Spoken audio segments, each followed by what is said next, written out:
दोस्तों, गुनाहों के देवता के पिछले भाग में हमने सुना कि चंदर कुछ अपने घर के बारे में सुधा को बताता है, अपने चाचा जी के बारे में। और फिर गेसु सुधा से मिलने उसके घर आती है और चंदर के कहने पर बिसरिया ट्यूशन लेने के लिए आता है डॉक्टर शुक्ला के घर।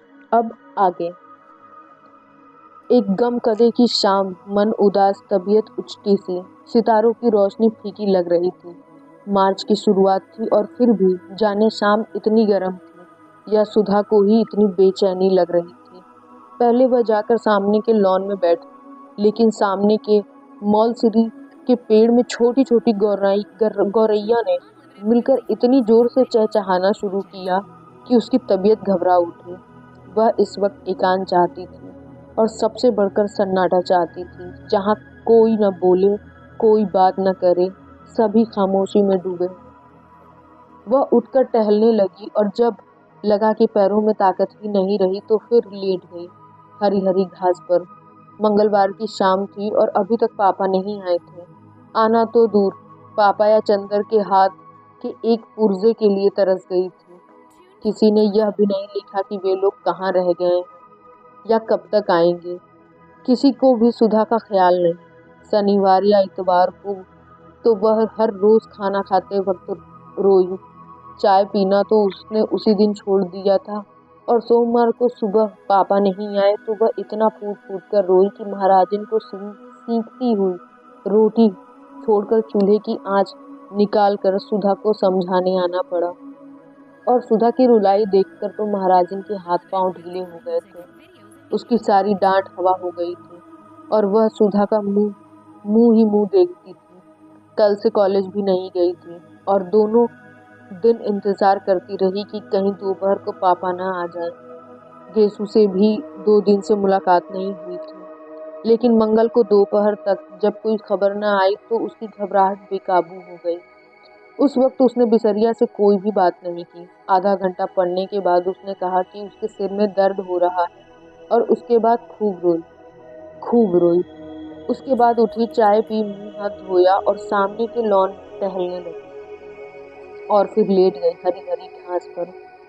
बड़ी ही उदास शाम थी और क्षितिज की लाली के होठ भी स्याह पड़ गए थे। बादल सांस रोके पड़े थे और खामोश सितारे टिमटिमा रहे थे। बगलों की धुंधली धुंधली कतारें पर मारती हुई नजर गुजर रही थी। सुधा ने एक लंबी सांस लेकर सोचा कि अगर वह चिड़िया होती तो एक क्षण में उड़कर जहाँ चाहती वहां की खबर ले आती। पापा इस वक्त घूमने गए होंगे, चंदर अपने दोस्तों की टोली में बैठा रंगरेलियां मना रहा होगा, वहां भी दोस्त बना ही लिए होंगे उसने। बड़ा बातूनी है चंदर और बड़ा मीठे स्वभाव का। आज तक किसी से सुधा ने उसकी बुराई नहीं सुनी। सभी उसको प्यार करते थे, यहाँ तक कि महाराजी, जो सुधा को हमेशा डांटती रहती थी, चंदर का हमेशा पक्ष लेती थी। और सुधा हर एक से पूछ लेती थी कि चंदर के बारे में उसकी क्या राय है। लेकिन सब लोग जितनी चंदर की तारीफ करते, वह उतना अच्छा उसे नहीं समझती थी। आदमी की परख तब होती है जब दिन रात बरसे। चंदर उसका ऊन कभी नहीं ला कर देता था। बादामी रंग का रेशम मंगाओ तो केसरिया रंग का ला देता था। इतने नक्शे बनाता रहता था और सुधा ने हमेशा उससे कहा कि मेज पोज की कोई डिजाइन बना दो, तो उसने कभी नहीं बनाई। एक बार सुधा ने बहुत अच्छी वायल कानपुर से मंगवाई और चंदर ने कहा, लाओ ये बहुत अच्छी है, इस पर हम किनारे की डिजाइन बना देंगे। और उसके बाद उसने उसमें तमाम पान जैसा जाने क्या बना दिया। और सुधा ने पूछा, यह क्या है? तो बोला, लंका का नक्शा है। जब सुधा बिगड़ी तो बोला, लड़कियों के हृदय में रावण से मेघनाथ तक करोड़ों राक्षसों का वास होता है, इसलिए उनकी पोशाक में लंका का नक्शा ज्यादा सुशोभित होता है। हमारे गुस्से की सुधा ने वह धोती अपनी मलिन को दे डाली थी। यह सब बातें तो किसी को मालूम नहीं। उनके सामने तो जरा सा कपूर साहब हंस दिए, चार मजाक की बातें कर दी, छोटे मोटे उनके काम कर दिए, मीठे बातें कर ली और सब समझे कपूर साहब तो बिल्कुल गुलाब के फूल हैं। लेकिन कपूर साहब एक तीखे कांटे हैं जो दिन रात सुधा के मन में चुभते रहते हैं। यह तो दुनिया को नहीं मालूम, दुनिया क्या जाने कि सुधा कितनी परेशानी रहती है चंदर की आदतों से। अगर दुनिया को मालूम हो जाए तो कोई चंदर की जरा भी तारीफ न करे, सब सुधा को ही ज्यादा अच्छा कहें। लेकिन सुधा कभी किसी से कुछ नहीं कहती, मगर आज उसका मन हो रहा था कि किसी से कुछ चंदर की जी भरकर बुराई कर ले तो उसका मन बहुत हल्का हो जाए। चलो बिटिया रानी, तई खाए लो, फिर भीतर लेटो, अबहिन लेटे का बखत नहीं आवा। सहसा महाराज ने आकर सुधा की स्वप्न श्रृंखला तोड़ते हुए कहा, अब हम नहीं खाएंगे, भूख नहीं। सुधा ने अपने सुनहले सपनों में ही डूबी हुई बेहोशी आवाज में जवाब दिया, खाए लो बिटिया, खाए पिए छोड़े से कसम कसस काम चली, आओ बैठो। महाराज जी ने बड़े दुलार से कहा। सुधा पीछा छुटाने के लिए कोई आशा देखकर उठ गई और चल दी खाने। कौर उठाते ही उसकी आंखों से आंसू छलक आए, लेकिन अपने को रोक लिया उसने। दूसरों के सामने अपने को बहुत शांत रखना आता था उसे। दो कौर खाने के बाद वह महाराजन से बोली, आज कोई चिट्ठी तो नहीं आई? नहीं बिटिया, आज तो दिन भर घर में रहूं, महाराज जी ने पराठे उलटते हुए जवाब दिया। काहे बिटिया, बाबूजी कुछ नहीं लिखे तो छोटे बाबू तो लिखे देते। अरे महाराज जी, यही तो हमारी जान का रोना है। हम चाहे रो रो कर मर जाएं, मगर न पापा को ख्याल न पापा के शिष्य को। और चंदर तो ऐसे खराब हैं कि हम क्या करें, ऐसे स्वार्थी हैं अपने मतलब के कि बस सुबह शाम आए और हम या पापा न मिले तो आफत ढा देंगे। बहुत घूमने लगी हो तुम, बहुत बाहर कदम निकल गया है तुम्हारा। और सच पूछो तो चंदर की वजह से हमने सब जगह आना जाना बंद कर दिया, और खुद है कि आज लखनऊ कल कलकत्ता और एक चिट्ठी भेजने तक का वक्त नहीं मिलता। अभी हम ऐसा करते तो हमारी जान नोच खाते। और पापा को देखो, उनके दुलारे उनके साथ हैं तो बस, और किसी की फिक्र ही नहीं। अब तुम महाराजन चंदर को तो कभी कुछ चाय वाय बना के मत देना। काहे बिटिया, काहे को सत हो, कैसा चांद से तो है छोटे बाबू, और कैसा हंस के बातें करत हो। माई का जाने कैसे हियाव पड़ा कि उन्हें अलग कह दीस। बेचारा होटल में जाने कैसे रोटी खात हुई। उन्हें हिये बुलाए लो तो अपने हाथ की खिलाए के 2 महीना ममता कह दी। हमें तो से ज्यादा उसकी ममता लागत है।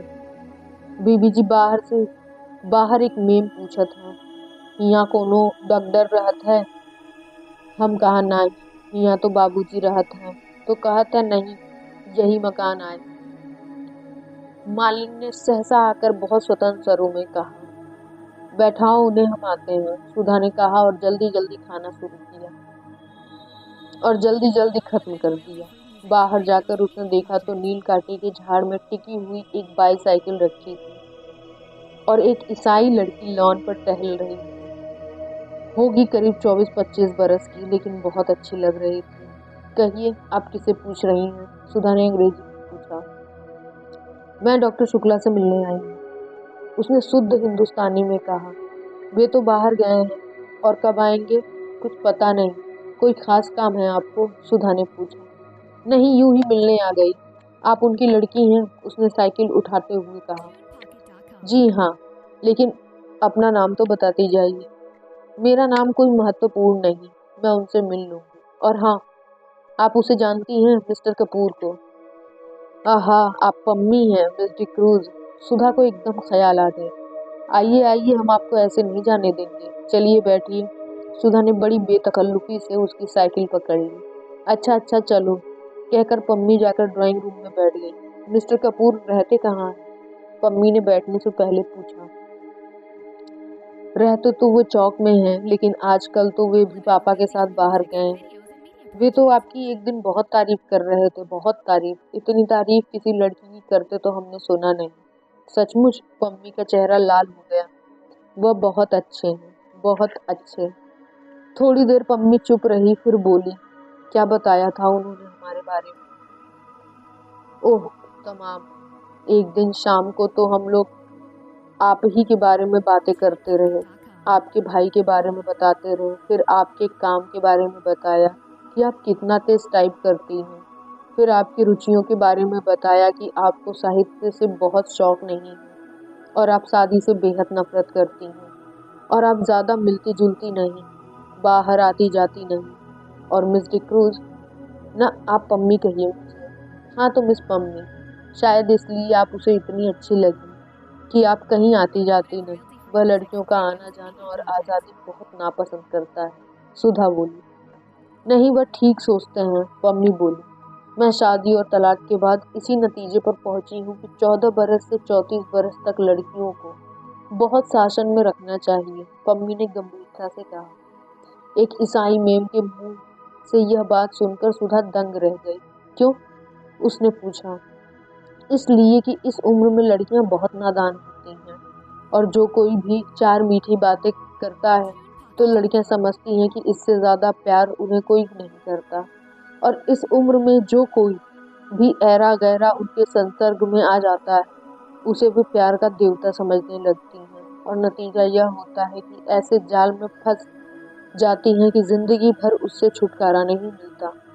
मेरा तो यह विचार है कि या तो लड़कियां 34 बरस के बाद शादियां करें जब वे अच्छा बुरा समझने के लायक हो जाएं। नहीं तो मुझे तो हिंदुओं का कायदा सबसे ज्यादा पसंद आता है कि 14 वर्ष के पहले ही लड़की की शादी कर दी जाए और उसके बाद उसका संसर्ग उसी आदमी से रहे जिससे उसे जिंदगी भर निवाह करनी है और अपने विकास क्रम से दोनों ही एक दूसरे को समझते चले। लेकिन यह तो सबसे भद्दा तरीका है कि 14 और 34 बरस के बीच में लड़की की शादी हो या उसे आज़ादी दी जाए। मैंने तो स्वयं अपने ऊपर बंधन बांध लिए थे। तुम्हारी तो शादी अभी नहीं हुई। नहीं। बहुत ठीक। तुम 34 बरस से पहले शादी मत करना। अच्छा हाँ, और क्या बताया चंदर ने मेरे बारे में? और तो कुछ खास नहीं। हाँ, यह कह रहा था आपको चाय और सिगरेट बहुत अच्छी लगती है। ओहो, देखिए मैं भूल ही गई, लेकिन सिगरेट मंगवाती हूँ। और सुधा ने घंटी बजाई। रहने दीजिए, मैं सिगरेट छोड़ रही हूँ। क्यों? इसलिए कि कपूर को अच्छा नहीं लगता और अब वह मेरा दोस्त बन गया है और दोस्ती के एक दूसरे से निभाह करनी पड़ती है। उसने आपसे यह नहीं बताया कि मैंने उसे दोस्त मान लिया है? पम्मी ने पूछा। जी हाँ, बताया था। अच्छा तो चाय लीजिए। हाँ हाँ, चाय मंगवा लीजिए। आपका कपूर से क्या संबंध है? पम्मी ने पूछा। कुछ नहीं, मुझसे भला क्या संबंध होगा उसका? जब देखिए तब बिगड़ते रहते हैं मुझ पर। और बाहर गए हैं और आज तक कोई खत नहीं भेजा। ये कहीं संबंध है? नहीं, मेरा मतलब आप उनसे घनिष्ठ हैं। हाँ, कभी वह छिपाते तो नहीं मुझसे कुछ? क्यों? तब तो ठीक है। सच्चे दिल के आदमी मालूम पड़ते हैं। आप तो यह बात बता सकती हैं कि उन्हें क्या क्या चीजें पसंद हैं? हाँ, उन्हें कविताएं पसंद हैं। बस कविता के बारे में बात न कीजिएगा, कविता सुना दीजिएगा उन्हें या कविता की किताब दे दीजिएगा उन्हें। और उनको सुबह घूमना पसंद है तो रात को गंगा जी की सैर करना पसंद है। सिनेमा तो बेहद पसंद है। और और क्या? चाय की पत्ती का हल्का चाय की पत्ती का हलवा पसंद है। यह क्या होता है? मेरा मतलब बिना दूध की चाय उन्हें पसंद है। अच्छा अच्छा, देखिए आप सोचेंगी कि मैं इस तरह से मिस कपूर के बारे में पूछ रही हूँ जैसे मैं कोई जासूस हूँ, लेकिन असल बात मैं आपको बता दूं कि मैं पिछले 2-3 साल से अकेली रहती रही। किसी से भी बड़ी मिलती जुलती नहीं थी। उस दिन मिस्टर कपूर गए तो पता नहीं क्यों मुझ पर प्रभाव पड़ा। उनको देखकर ऐसा लगा कि यह आदमी है जिसमें दिल की सच्चाई है, जो आदमियों में बिल्कुल नहीं होती। तभी मैंने सोचा इनसे दोस्ती कर लूं, लेकिन चूंकि एक बार दोस्ती करके विवाह और विवाह के बाद अलगाव मैं भोग चुकी हूँ। चाय आ गई थी और पम्मी ने सुधा के प्याले में चाय डाली। ना, मैं तो अभी खाना खा चुकी हूँ, सुधा बोली। पम्मी ने 2-3 चुस्कियों के बाद कहा, आपके बारे में चंदन ने मुझसे कहा था। कहा होगा, सुधा मुंह बिगाड़ कर बोली। मेरी बुराई कर रहे हैं और क्या? दोस्तों आगे की कहानी सुनने के लिए बने रहिए हमारे चैनल सीक्रेट स्टोरी के साथ।